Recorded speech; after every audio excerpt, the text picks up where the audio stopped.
Sitting here in the new year, it's 2026 day 1. Now 2025 has now ended. Fireworks around the city. It's just a soft moment in life where you finally stop.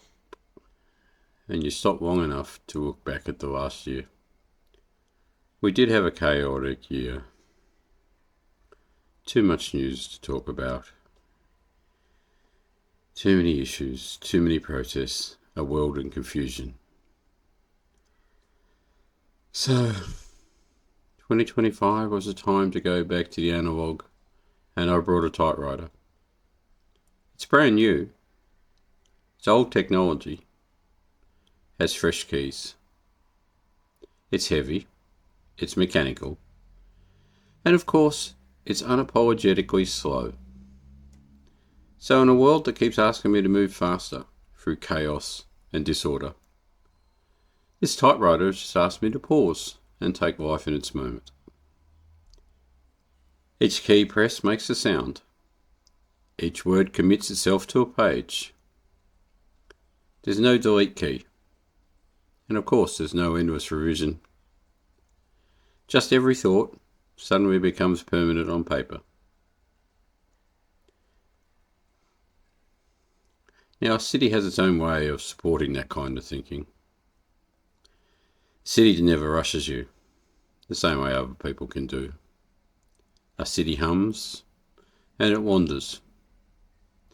There may be chaos on the streets, there may be disorder, but the city's always there. You can sit with a coffee and let that go cold while you just watch the tram sliding past you. This year I spent a lot of time walking laneways, back streets, and long stretches between nowhere and somewhere.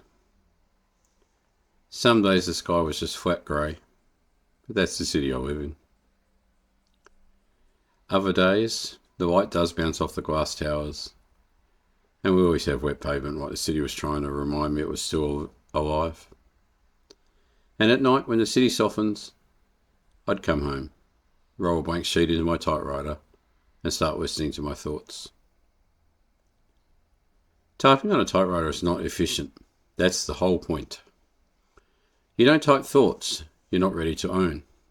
You don't ramble endlessly. One thing you're not flogging.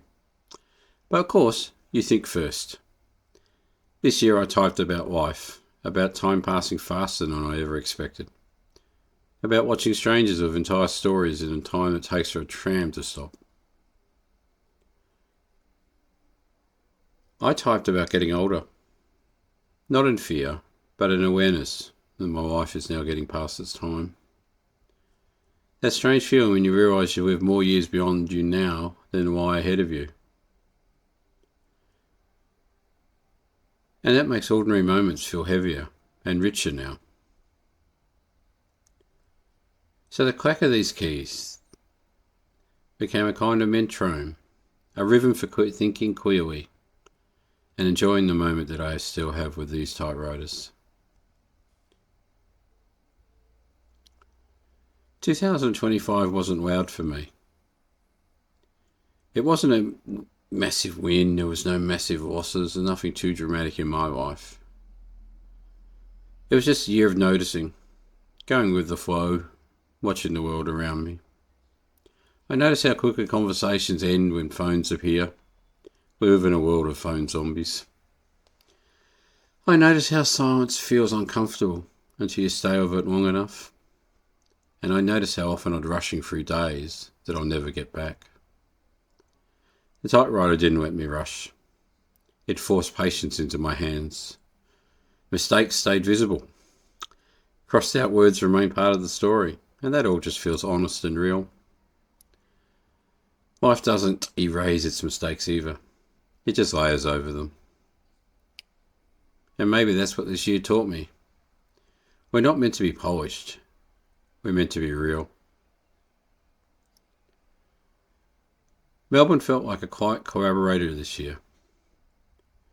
The early morning streets before the cafes opened, echoes of footsteps under arcades.